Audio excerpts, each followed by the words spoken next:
আমাদের স্নান হয়ে গেল। হ্যাঁ, আমাদের স্নান হয়ে গেল। এবার আমরা গা মুচু হবে।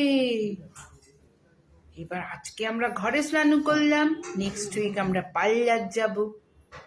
দেখেছো আমি কত লক্ষ্মী সোনা, কেমন সুন্দর বিবেক দাদার কোলে রয়েছি।